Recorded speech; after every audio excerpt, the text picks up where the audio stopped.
well, thanks for joining me today, Representative Handy from the great state of Utah. You're also the Utah director for the Western Way, so you're my counterpart over in Utah. I'm Greg Brophy, former state senator and the director of the Western Way here in Colorado. We wanted to talk a little bit about some of the highlights of the 2022 session that just ended in Utah. But first, let's talk a little bit about you and your district. How long have you served in the legislature, and where is your district located? Yeah, thank you very much, Greg. It's great to be with you this morning and talk about something that's very much a passion to me, and that's the transitions to new energy. And so in my career, I've been in marketing, advertising, public relations, and so this was a wonderful fit for me, taking my legislative role and relationships, and then taking it into some consulting and the great study we did last year about the economic benefits of renewable energy in Utah. So I just finished my 12th session. We do not have term limits in Utah. My district that I represent is 22 miles north of Salt Lake City. And I know that because that's the per diem they pay for my mileage. So between Salt Lake City and Ogden, and it's a thriving community of Layton. There's some other little cities around that are part of the legislative district, but that's what I'm doing. And I'm serving as the chair of the Economic Development and Workforce Services Committee. Previously, I chaired Public Utilities, Energy, and Technology, and do serve now on that committee. So we had a great session. We have one of the shortest sessions in the country, 45 days. We started on January 18th, finished on March 4th, sine die. That's crazy. That's so short. We have 120 here in Colorado. So how many reps are there in Utah? Yeah, thanks very much. So at statehood, which was in 1896, 29 counties. So they started out with 29 senators. Of course, these senators, because of rural Utah, where there's a sparse population, these guys can represent a whole lot of counties. The reps are 75. So we have 75 representatives, 29 senators, 104 total Utah legislators. And we are a true part-time legislature, a citizen legislature. That's awesome. And so we're going to be talking about one of your bills, House Bill 244.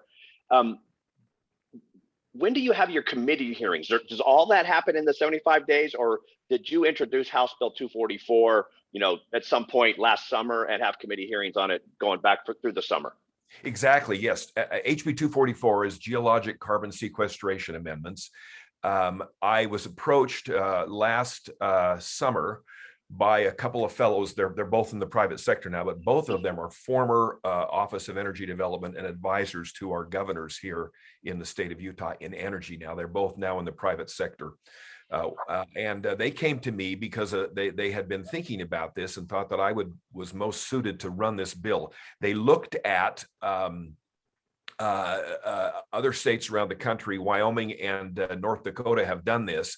It's very difficult, and because you have to establish primacy with the EPA. So really now, in answer to your question, after we meet in our legislative session from January to the 1st of March, then we go into in May what's called the interim, which states have. And so we're meeting once a month in a joint Senate and House committee. So I was able to get this on the agenda in late fall, and we had a very in-depth discussion about the concept. I had the bill going, but we didn't actually discuss the bill, but the concept. A developer came out of somewhere back east who wants to put a big fertilizer plant somewhere in southern Utah in Carbon County, which is our coal county area, and he wants to do it. They want to do it with injection, with the carbon sequestration injection. So we don't have the regulatory framework. So we started the discussion there, and then finally got it, and it was signed, in fact, yesterday on March 22nd by our governor, Spencer J. Cox. It was signed yesterday. Well, congratulations. So tell what we're talking about it. Tell us what the bill does, or the rest of what the bill does. Yeah. And this was a very difficult, because there was no institutional knowledge among the legal staff, and really only a basic knowledge among our division of oil, gas, and mining, Mr. John Baza. And this guy's a very low-key, very smart guy, really smart guy, but I've never seen him get so excited about something. He said, this is really such great stuff. And what it does, the bill does, is it sets a regulatory framework under which the state of Utah then would pursue this issue of primacy. Now, we've been told that it will take, could take, a minimum of 2 years to do this. And so we had to in the bill, in the fiscal note, we had to hire and give them budget, oil, gas, and mining, to go out and hire a couple of really, really great folks with expertise to pursue this. I mean, legal people and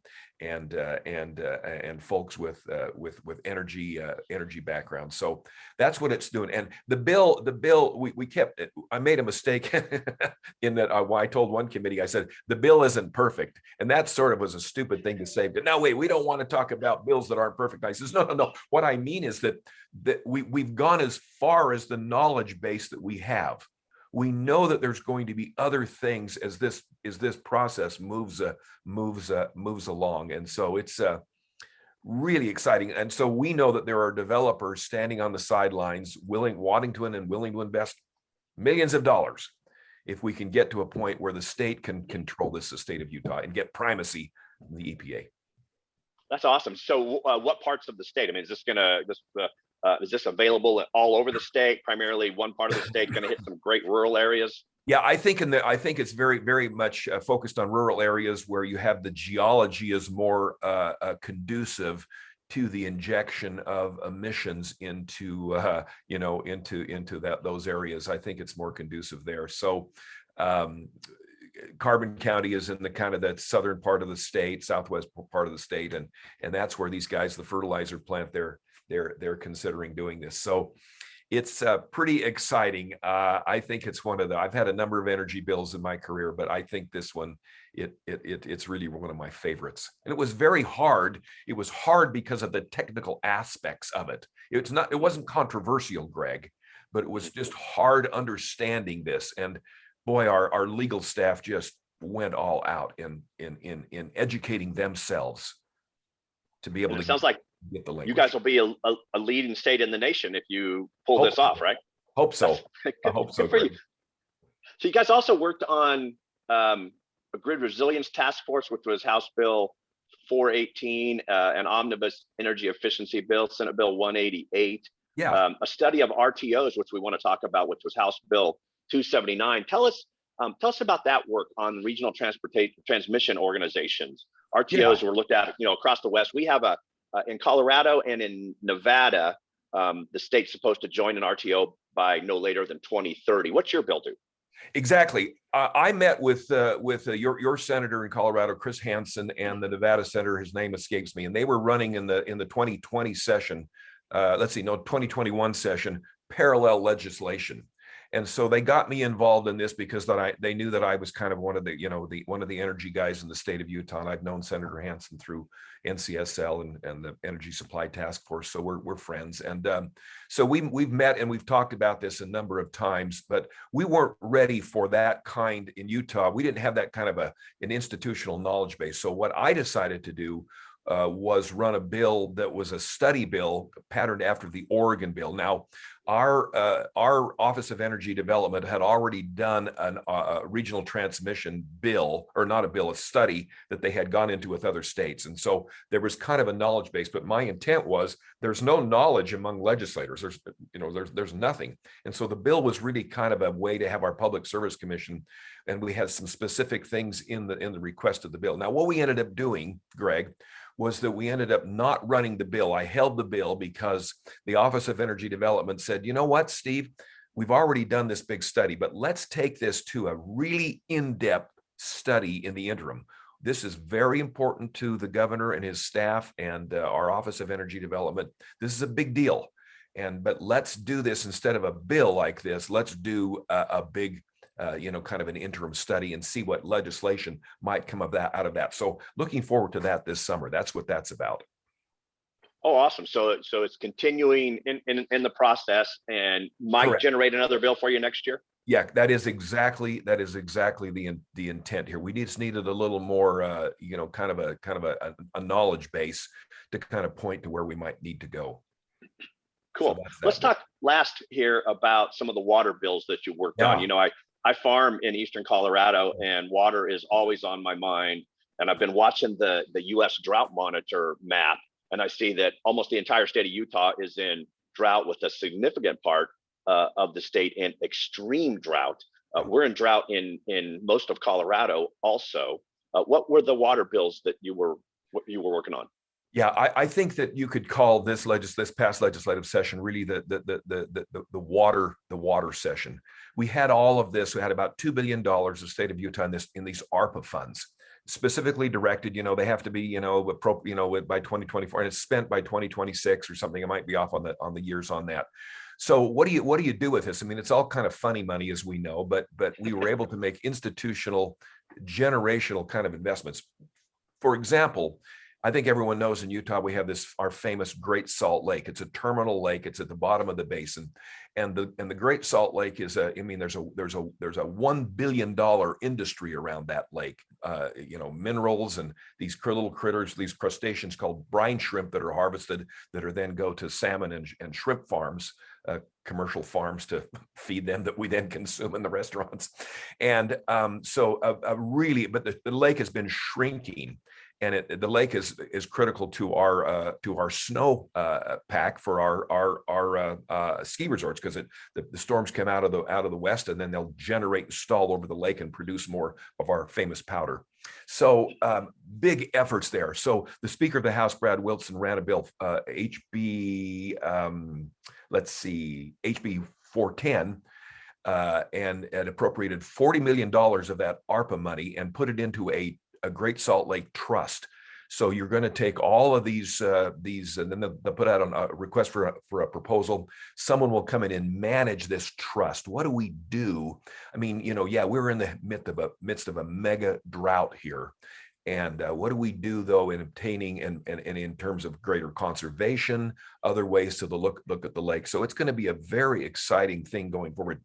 One cool thing that we were able to do, our National Guard provided a flight in Black Hawk helicopters that landed on the front of the Capitol, and then we got to fly out over the lake and fly back and see. And it's worse than I thought. I mean, I have quite a knowledge of the lake, I thought, but to see it from the air, that it's in bad shape. So that was a big bill. One of the other bills was HB 242, called secondary water metering. Now, this is a strange phenomenon we have in Utah, but back in the day, they set up 50, 60, 70 years ago, they set up two systems. So you have your culinary system within your home, and then you have a secondary system that's water that's not treated, that's right out of the rivers and the reservoirs that you water your lawn with, and it's cheap. Well, the problem is in a mega drought, we don't know what we're using. So this bill, using ARPA money, is going to install meters at home, so that you can measure how much water you're using. Now, eventually, there will be charges based on the water you're using. But right now, I mean, I pay $300 a year, and I can use all the water I want outside. And so this is a big deal. And this water, it forces water conservation that we all know that we need to do. One of the other great bills, I think, that you would be interested in, because of your agriculture background, was HB 33. And we called that the in-stream water flow amendments. And it's really about agricultural optimization, because 80% of the water in Utah is owned by agricultural interests. Some of it is appropriated and used, some of it isn't. But this bill, with an appropriation, sets a framework whereby there can be greater efficiencies applied to ag water, and perhaps even the acquisition of shares or leasing shares that are not being used, that we can get more into our Great Salt Lake. It's really a great bill. Really a great bill. Interesting. HB Yeah. So basically, all hands on deck across the board when it comes to water. All hands on deck when it comes to water, and fortunately had all this ARPA money laying around. So putting it to good use, Greg. Yeah, you're using it for your future, and I think that's a brilliant use of the money out there. Exactly. It's very, very exciting to be a part of this. Well, good for you. And thank you so much for joining us today, Representative Steve Handy. And thank you for your service to Utah. 12 years in the legislature is some deep service, and your knowledge and your expertise is put Yeah. to good use out there. Thank you so much. Oh, thanks so much. What a great visit we've had, and great working with you in with the Western Way.